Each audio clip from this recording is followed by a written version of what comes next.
Hey, everybody. Thanks for tuning in to the Hanging On to Hope podcast. I'm Brenda J. And I'm Karen Wonder. And we are hangingontohope.org.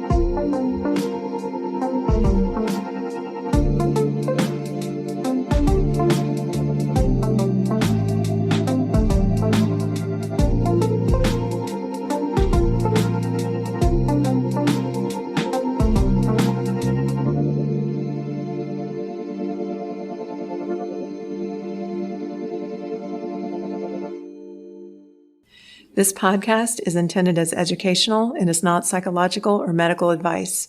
Always consult a professional when needed, and we disclaim any liability in connection with the instruction, information, or advice given.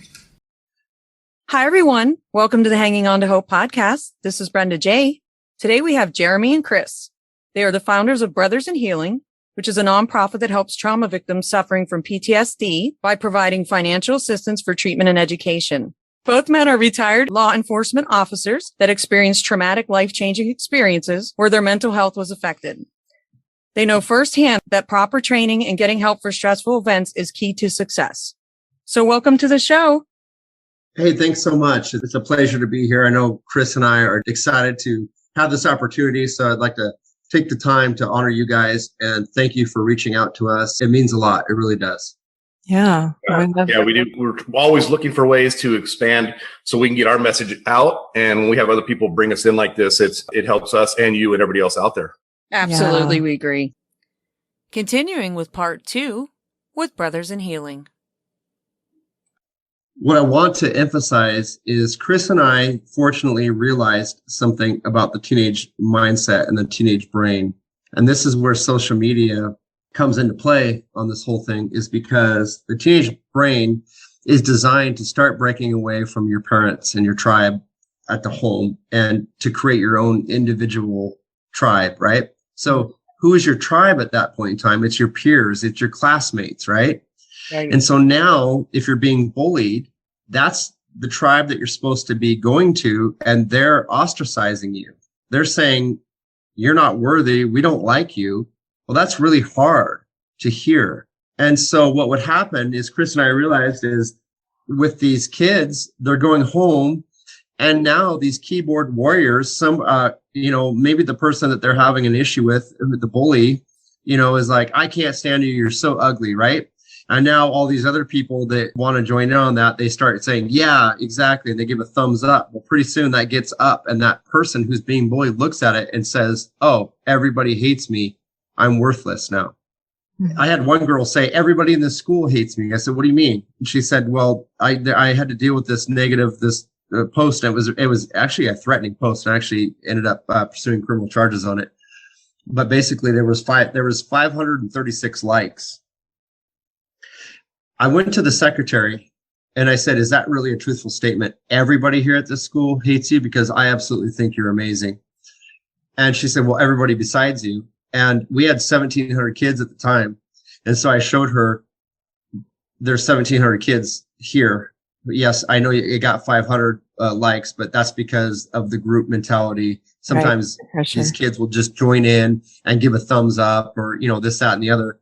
The other side of that is she saw it as everybody hated her, and that is a large amount. And she just said, I can't deal with this. Everybody hates me. I'm worthless. And again, we go back to that self-worth and love, and it's hard when you feel like everybody hates you, and it's hard to hold on to any kind of hope at that point in time, And so Chris and I realized we have to be proactive. The way that we're handling these things is simply a reactive approach. It's not working. And that's where the change that you brought up takes place. Chris and I said, what can we do? Let's start our anti-bully campaign. Chris started an anti-suicide club. We ordered these t-shirts. It's really awesome. And we handed them out at a basketball game. It was a rival basketball game. It was a game where both of our high schools played against each other. And it was a very big basketball game. And we ended up purchasing all these t-shirts and handing them out to people to let them know that, hey, we got you. We're here for you. And there's hope. Yeah, that's great. That's such an important message right now. Yeah. And Chris, do you want to talk about our campaign, our anti-bully campaign that we started? And so what, to expand on that, what we did is when we went through and ordered all these t-shirts, and what Woody was talking about is, so we handed out all these yellow t-shirts, and I can't remember what they said on them right now, but every student got one, every staff member got one, and everyone that came to the game got one. And also what we had is the varsity boys, the basketball teams, they both wore the same shirts as their warm-up shirts to kind of show that the unity in the whole community. And another big part of this, before I get to how we raise money and stuff, is, Woody's daughter got up and she was kind of a bullied person and very shy and everything. And she's like, Dad and Chris, can I speak at the halftime thing? And we're like, absolutely. And she got up in front of these two high schools in the middle of the basketball game at halftime and talked about, what she is learning, watching us and what we're doing and how she's grown as a person. And it was it was such an amazing thing to see in person. And it's hard to explain it, on a phone or anything like that, but to be there and the powerful impact that it had, it was so great. And so what we ended up doing to fund this is we said, you know what, we need to bring some more people in to speak and everything. And we had gone to a training in Orlando, and we had this speaker come up, and he was a former WWE wrestler. And as kids, we loved wrestling. And so we knew who he was, and he came out, started speaking, and, we're adults now, and we're like, well, come on, this little childish the way he's doing it. But, it's theatrical. It's what they did, and that's how they spoke. But then it started really resonating with us, and we were both going, wait, that happened to me. He goes, that happened to me. That happened to me. And it was just everything he talked about was our lives too. And we said, you know what? We need to bring this guy to our schools and get him to speak, because the kids are hungry for this. They want to hear someone else who's going through their problems, their issues, who's lived through it and who has come out on the other side. And so we found out how much it was, and it was a lot of money. We're like, well, we don't have the money for this, and the police departments aren't going to pay for it. And our schools were in a place to pay for it. And so we finally said, you know what? Woody and I went out around our entire city. We hit almost every business, and talking to each business owner and let them know what we were doing and how it was going to help these young minds become A, employable, B, get the self-esteem that they need and everything. We just wanted them to donate so we could bring the speaker. And it took us maybe 3 weeks, and we raised about $40,000 in our own community to do this. Wow. I'm still flabbergasted by it. It's still hard to believe that we were able to do that. Yeah. But we went from saying, feel the passion. I feel the passion in this podcast. We are all so passionate about what we're doing, and we really, really, really want to help people. And that just comes across. Exactly. And I think that's what helped us too, is with that, because we'll get going and people are like, okay, you guys got to shut up, because we're like, we just want to keep on going. And feel free to tell us that if you need to. But when we did it, we were going to bring the speaker only to our two high schools, because we're like, well, that's where the issue's at.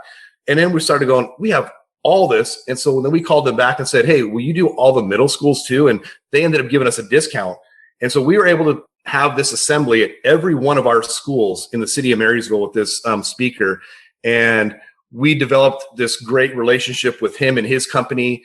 And people still talk about it to this day. They're like, oh, I remember when you guys brought this Mark Merrow in to speak, and he still calls us. We talk to him about stuff, and we're still want to work with him periodically. But that's how we got into work to, I don't know the word I'm looking for, but to expand on what we were doing, the anti-suicide, anti-bully thing. We wanted to bring some actual meat to the table and let these kids hear it. And then he also gave them an outlet where they could reach out to him anonymously, and he would not tell anybody. However, he did reach out to us because we had a couple kids at both of our schools that were suicidal, and they reached out to him and said, had he not been there, that day, these kids were thinking like that day or that week they were going to, attempt it. And we were able to intervene with counselors, and without laying out Mark Merrow, that's how we found out. We were just like, hey, we've heard around the schools and the kids that, that they're concerned about you. And so it was such a huge tool to where, whether they were serious or not, we have to take every one of those as serious as can be. You're talking about a life. And to be able to interject in that in a couple of our schools with that program, that alone made it worth it, let alone everything else that happened with it. But it's such a great accomplishment that we were able to do in the school. Wow. And they haven't done it. And I sad to say, but they haven't done it since Woody and I left the schools. Nothing's been done with any of the schools. And it's so frustrating when you put your heart and soul into something and you build this program and then just watch it dwindle back to just an ordinary thing again. Yeah. And that needs to be, look, anyone can just look at the news right now and say that, what happened in Texas? There's nothing more important. I think your guys' message is so important right now. It needs to be in all the schools. Yeah, exactly. And when you do that and they see the school resource officers leading, what does that do? It builds trust amongst the kids. Hey, she cares. I can go to them with my problems and issues. And that was the biggest compliment, is when a kid would come into my office and say, take a deep breath and just say, can I talk to you about something? And the trauma that these kids are dealing with is incredible. It's the same. See, it's the same stuff that we dealt with. We just didn't discuss it. I didn't have a school resource officer that I trusted, And so, what we did was we were inadvertently building trust with the kids as well. And Chris and I were able to connect with a lot of kids who were feeling suicidal and get them the professional help that they needed. I think it's a beautiful thing that in this world that we live in, for somebody to be able to trust someone, the kids pick up on that. Even adults pick up on whether you're a good person and you actually care. And that's 100%. rare to find. So this is so important what you're saying. That's what I'm saying. You guys can talk all day long. I don't mind. I love it. Well, the thing is, this could be the longest podcast in history of the world. I know. Well, we're so passionate. We have so much experience with it. We love getting the message out. To capitalize on what you said, when you care about people, you truly care about people. It shows. You do. Yeah. It's genuine. People can see genuine or whether it does not true or not. So typical PTSD can arise after traumatic episodes such as a car collision, earthquake, or sexual assault. It is generally related to a single traumatic event. Complex PTSD, on the other hand, is related to a series of traumatic events over time or one prolonged event. Like if you're in an abusive marriage or something, that's more of complex PTSD. Can you expand a little bit more on what PTSD is for our listeners? Yeah, you want to go first, Woody? I'll talk about. Yeah, of course. Yeah. I'll talk about mine real quick. Okay. I was diagnosed with the complex PTSD. Because it's been considered. What it's been in Washington is legislation has finally come out and said any first responder or whatever has been in the profession for 10 years or more, they have PTSD. You can't get around it, and it's how you deal with it. I never believed that because I was growing up in a military household. My thought ever was PTSD is for our Vietnam vets. That's how I lived. I grew up thinking our Vietnam vets have PTSD because what they lived with and how when they came home and how they were not accepted, that is true trauma. And I never looked at my 20 years as a police officer and as a state trooper and all the deaths and all the hangings and all the suicides and everything that went through. It didn't click with me that I had a problem with that. Where it affected me is when my high school had a shooting at my high school when I was there in 2014. And when I walked into the cafeteria and saw what I saw, that completely flipped my life upside down. And I'm a different person ever since that day. And that's where I learned where PTSD is a real thing. Depression is a real thing. I used to be that person who said, you know what, depression it means you're weak in the mind is what because that's the way I was raised. And my poor wife, I look at her now and I say, I should have never said that back in the day. We've been married 28 years and she has depression. And I used to say, no, you're not depressed. Just you go eat something healthy or drink some water or go exercise. That's what you need to do. And it wasn't until I discovered myself that this is real. And I really started beating myself up. And then it took me a while to accept the diagnosis of PTSD. I still try not to accept it, but I know I have it and I have to accept it. But that's when you're talking about, PTSD and complex PTSD is, you're right. It can be one thing. So let's just say that I had my school shooting and that was the only thing that happened negative in my life. Of course, any human being is going to have PTSD after going through, what I went through that day and right. up until today. But what I learned is leading up to that, the years before that, like I said, of all the fatalities and the domestic violences and the suicide, all these things, they really build on us. We're not built to take all this in every day. I mean, Yeah, No. that's a lot. I don't think we are. And it's a lot to ask of first responders. So to me, that's what's different is, the single acute thing. And then also you add on top of that all the other things. And it's just, if it compounds and compounds, there'll be one day I'll just start crying for no reason. And I'm like, what are you crying for today? And I'm like, today's a great day. But then I'll sit back and I'll start to try to, channel my inner person and kind of think. I'm like, well, and things just start popping up from 20 years ago, 15 years ago. And as you start to train yourself to listen to your body and your head and your mind through counseling, you start to learn that, okay, it is real. And we do have to find a way to speak about it. And I don't want to say deal with it, but learn how to work through it, because you're not going to, as you guys know, everyone knows, I think you're not going to cure yourself from PTSD. You're not going to just, Woody's got this, I love his little saying all the time. He's like, I wish I could just sprinkle fairy dust on everybody and it would just make everything okay. And, but that's not true. It's in there forever. And it depends on how we learn to live with it and work through all these problems. Yeah. And talking about it is a big part of it. So that's why we wanted to talk about it today. Yeah, absolutely. Yeah, I get triggered on some podcasts, like on the last one where I couldn't even talk. Yeah. And I realized, well, it's good to talk about it, because sometimes you don't even know if that it's a problem until you're talking about it. Then you go, oh, I need to deal with this now too. Yeah. So, It's just that self-awareness. You get a growing sense like, oh, okay, this is something that I need some healing on. Yeah. Yeah. And also on top of that, because when Woody and I, we go around and we speak and I talk about my school shooting and what I went through that day and everything after. And then Woody talks about his shootings and his fight for life. And we have a 2-hour presentation. And we did one in Spokane last month, a month and a half ago, I believe, roughly. Well, I'll tell you, it was February 25th. And we were going through it. We've done this presentation for years now. And same thing. I used to be able to go through it and I couldn't make 4 sentences without crying. And, you're talking about an hour, it would turn into probably 2 hours almost. Because I'm one of those people, if I'm crying, I physically cannot speak. I don't know why, but yeah.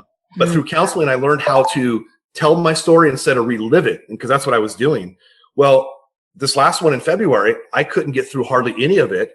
And I'm just like, I go, Woody, I don't understand what is wrong with me. I don't know why it was so emotional this time and everything like that. And well, I had a counseling appointment that next week.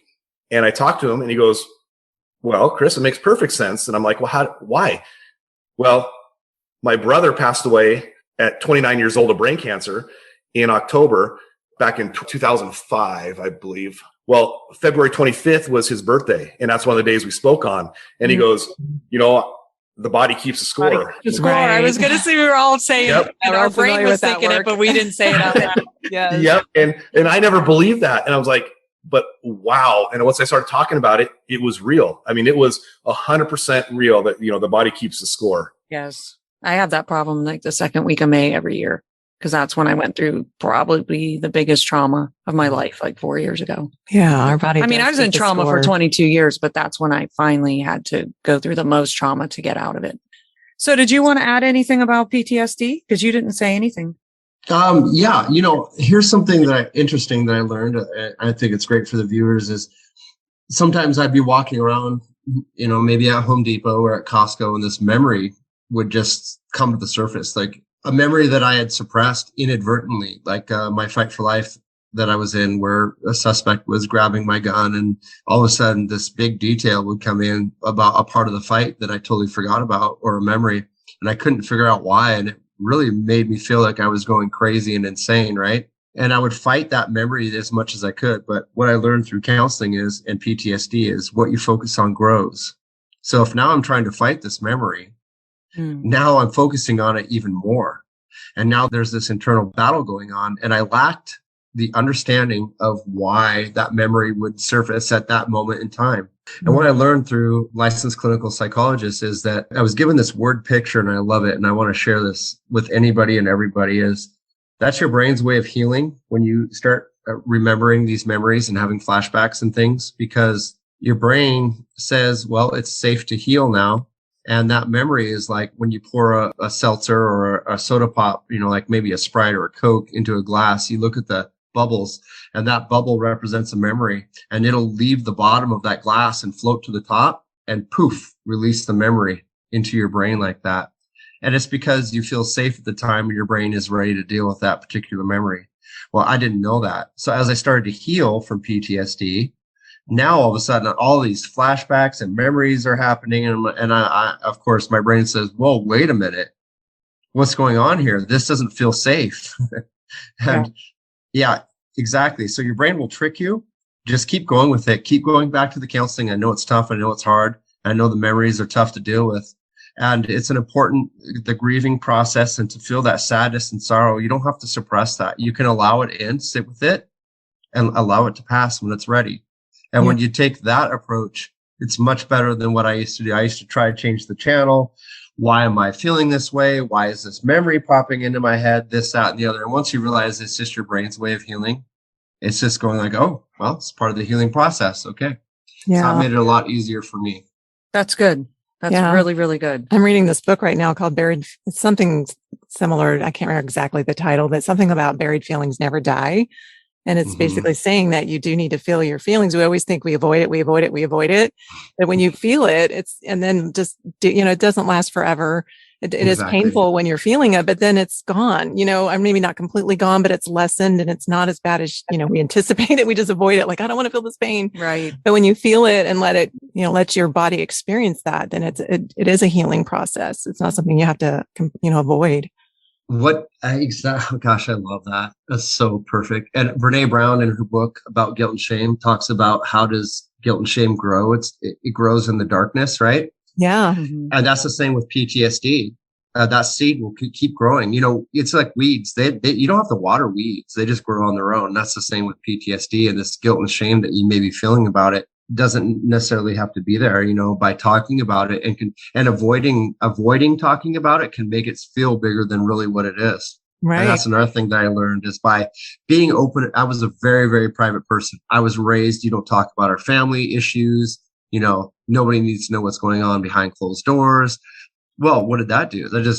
As a young kid, I learned, okay, suppress your emotions. And much like Chris, I was raised, suppress your emotions. Men don't cry.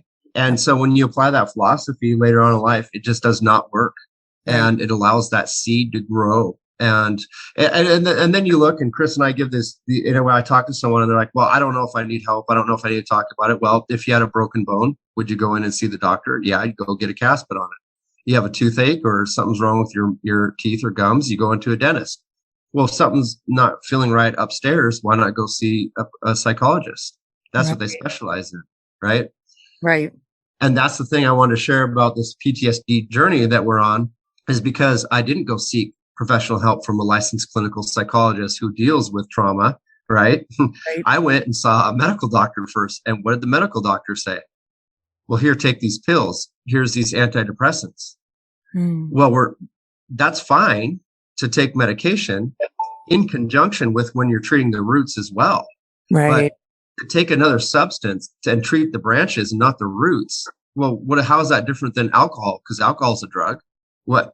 You're just going to take marijuana and hope it goes away? I don't think that that's necessarily the only answer. I think if you're going to really seek, a change in your life, seek help from someone who's a licensed clinical psychologist. They have these acronyms after their names for a reason. Investigate, pick someone who's going to really be there to help you. Because for Chris and I, we both checked ourselves into a PTSD inpatient treatment facility.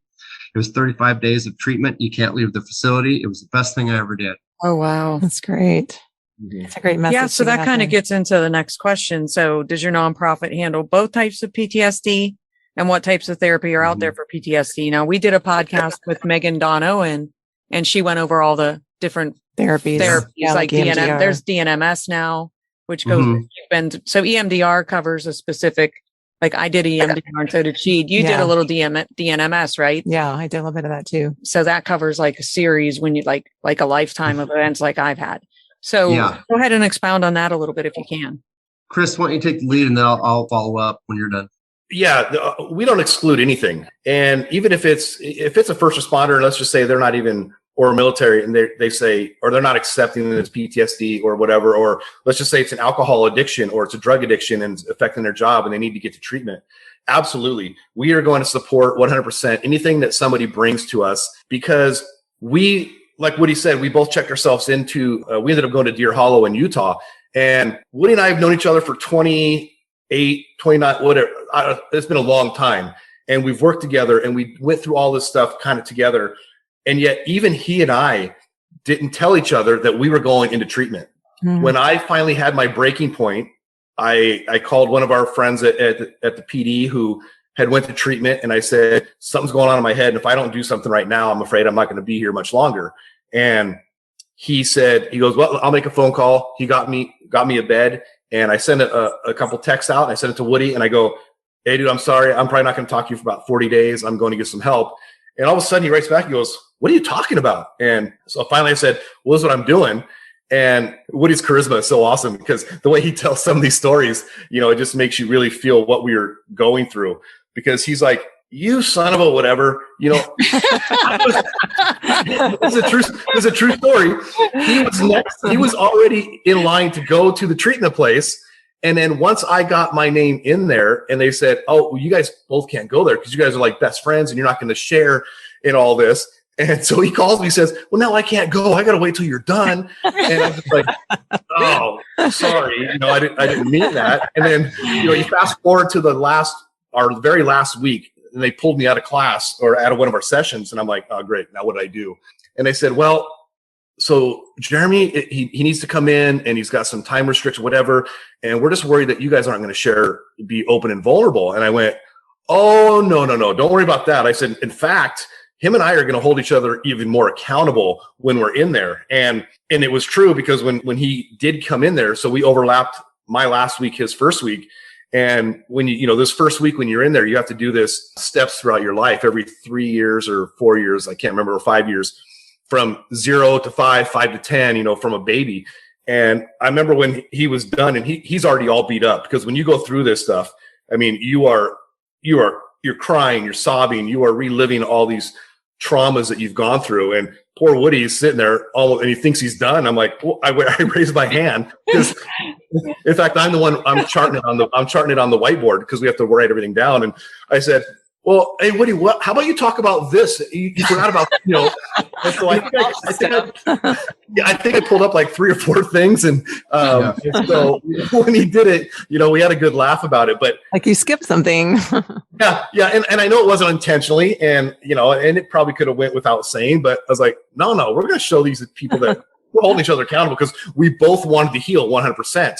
And yet we were still afraid to tell each other that we were taking this step. And I think that's a very important message to get out to everybody, especially like right now. I wish I could send a blanket message out to Texas, to these people that are going through it, because so many of those officers and firefighters are going to be going through what we went through and not knowing how to deal with it and how to live with it. Right. But we have to get these words out that, no, it doesn't matter. If you want to go get that help, go get the help. And when you're in that help, the only way that you're going to heal is if you are 100% open and honest with these counselors and with the peer group that you're sitting with, because you're sharing your life with strangers that you do not know, and you're listening to their stories too. And then the other thing that I found going through the treatment was, I used to compare my trauma to everybody else's, and I'm like, oh, why am I even here? Yours is so much more. The way you were, right, what you went through, and then they'd hear mine, like, oh my, how can you survive going through what you saw with these kids? And I learned, okay, you and I can't compare, because your trauma is yours, my trauma is mine, and no trauma is either any worse or any better. And it took me a long time to understand that. Yeah, we can't compare, like you said. No, everyone's different and how they handle it. But I do hope sometimes that my podcast makes other people feel better about their life. When they hear it, it's like they go, "Oh, I didn't go through that." So, well, I mean, I compared myself to yours, because I thought I didn't have physical, abuse like you did. So. Yeah, I mean, you want people to feel. You just want people to heal. Yeah. I mean, yeah. Oh yeah, yeah. You mentioned that you try to cover financial costs. So yeah, if you want to explain a little bit about how you guys are able to do that. Yeah, well, treatment is expensive, and when you want the best inpatient, they provide 24-hour care, and they have a chef there. And the thing that they told us about this treatment facility, it's like 3.5 years of therapy crammed into 35 days. So it's very intensive. It's a lot, and there's a cost to that. And so our passion now is because I think it's right around 30 grand. Is that right, Chris, for the inpatient facility? Yeah. Yeah, and 30 grand that's a big chunk. I don't know a lot of people that just have an extra 30 grand to throw around, right? And insurance companies don't cover all of it, if hardly any. And so that's where Chris and I step in. And we're one of the true nonprofits that we don't pay ourselves. 100% of our donations go directly back into helping people get into the treatment facility, which is we work with Deer Hollow because we walk the walk. We went through there. We know the type of psychologists that they have, and we know the success rates that they have. They have an inpatient and outpatient. And what we do is basically we say, hey, listen, if you're willing to go into treatment, we will help cover the cost financially. So we provide financial assistance to them. And at the end of the year, if there's any money in our bank account from our nonprofit, we don't feel like we've helped enough people. That's how we look at it, is the money is just simply a tool.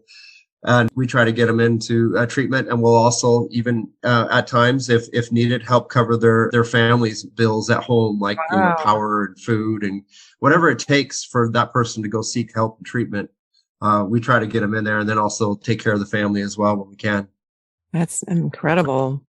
Yeah. So you help financially with those treatment centers, the expensive, that one that you went to, or just like we've helped pay for therapy sessions, but not something like that. That's a lot. It's a lot, but the success is so good. And we really want to, if you're really, when you really want to make a change, we feel like sometimes that can take some time. And we're not opposed to providing financial assistance to someone to seek a licensed clinical psychologist. We personally like to vet them ourselves. For me, real quick, I made the mistake of trying to get healing for my PTSD from a marriage counselor that had no experience in healing PTSD and trauma. So what I ended up doing was talk therapy. And what I mentioned before is what you focus on grows. So if all you're doing is talking about your traumas, it can help a little bit. But if you're not getting some kind of other treatment for it, like you mentioned, EMDR, I got to tell you, I'm not an expert on how it works, but I'll tell you, that was one of the best things that I ever did. Yeah, it worked really well for me. Yeah. Oh my gosh. I couldn't figure it out either. I didn't even know what I was doing, but then when but it worked. Hello. It worked. Yeah. I couldn't explain it. There's even a guy that does it with horses, which is amazing. I went to this thing where she did it with horses, and I'm like, oh, this is so amazing. Equine therapy is proven they see a lot of results with that. But the reason why Chris and I like to use this one facility is because not only do we go there, but we know the owner, we know his heart is in the right place, and the passion is to help people. And there are times where we haven't had enough money in our account in our nonprofit to pay for the full thing. And we say, hey, listen, this guy or gal really wants help. Can you do something? And they've always worked with us. They've cut costs where they can't. Yeah. Because see, when you really care about people, it shows, right? Through their actions, right? Yeah. Exactly. Yeah. And then we tried to get we always try to vet the facility that we send our people to, because we care about people so much. We don't want them going to a place that, is going to be relaxed and you're not going to get healing from it, because sometimes your brain will trick you and say, I don't want to relive this trauma. I don't want to show up for treatment. I don't want to do this, that, and the other. And sometimes real growth occurs when you step outside your comfort zone. And sometimes that's all it is, is that. So with that being said, we're not opposed to paying for others to seek help, as long as it's with a psychologist that we've vetted to. Right. And, we want to know what techniques they're going to use on the client. Absolutely. Yeah, that makes total sense. Yeah, and you want someone that's specifically trained for that. That makes sense too. Yep, exactly. Well, we just wanted to thank you so much for being on the podcast. Where can we find you on social media, and what's your website? It's brothersinhealing.com. That's our website. It's all one word. You can also find us. I'm not good on social media. At Brothers in Healing on Instagram, I believe. Yep. I think at Brothers in Healing. Mm-hmm. Yeah. Yep. And that's how we get our word out that way. And I want to put real quick also is, we do have a place on there for, the donations and stuff. And the way we try to raise money for this is we actually work with Deer Hollow. So we have a golf tournament in August that they do one every year for us. They put a golf tournament on, and 100% of the proceeds goes to our nonprofit. And That's great. We've been talking about charging when we go speak, but it's not for us. It goes into the nonprofit. And we haven't really done that yet because, again, we're so passionate. We just want to help and go somewhere and spread the word. But we're trying to figure out many ways to raise money because we don't want to have to ever tell anybody, no, that, we don't have the funds to help you at this moment. Well, I think part of you is passionate because you've been through the program and you're doing so well. And I think with this podcast, after 73 podcasts, I'm so much better than I was. I've healed so much. I do all the editing. I have to go through all this. It's amazing when you see the other side and healing. It creates that passion. That's why we have a passion to help other people. Yeah. You don't just want to see yourself healed. You want to see other people healed too. Yeah, yes, exactly. I was telling somebody, I said, this last couple of years, of course, I retired. I went through treatment, 2 years ago. But the last, or 3 years ago now, the last couple of years have literally been the best years of my entire life. Yes. Me too. So, I feel like I'm in the best time of my life. Yeah, me too. Yeah. That's the cool thing is all of us here are able to testify and shed this light on, hey, things can get better. It doesn't feel like that. Initially, it doesn't feel like that. And you can't see how, and you don't know why, and this, that, and the other. As time goes on and you seek help and you seek treatment, you can live the best life. Yep. And that's why we're called Hanging On to Hope. Yes, exactly. Love it. There is hope. There's hope. There's always hope. There is hope and healing after abuse. It was so nice to meet you guys. Yes, we love your so much for hearts and being we on love the your podcast. passion. So it's great. Yes. Thank you guys so much. Likewise. All right. Thank you. Bye. All right. Bye. We screw up all the time. Yeah, I give Brenda lots of editing things. So if you mispronounce something, just say it again and she can take out. Yeah. All the We time. both screwed up. I couldn't say reciprocity for ever. I was There's like certain words I didn't want to go near. Yeah. She just can't pronounce names. Names. I don't know what it is about names that they'll tell me the correct pronunciation. And then the second I pronounce it, it's wrong. Thanks for tuning in to Hanging On to Hope. Check out our website, hangingontohope.org. There are resources on there. And if you would like to donate or volunteer, you can do that through our website. We are a brand new nonprofit, so we appreciate any and all support. And we thank you for listening. And until next time, keep hanging on to hope. We are evidence that there is hope and healing for you, and our passion is to help you find it too. So thanks for tuning in. Thanks for listening, everyone.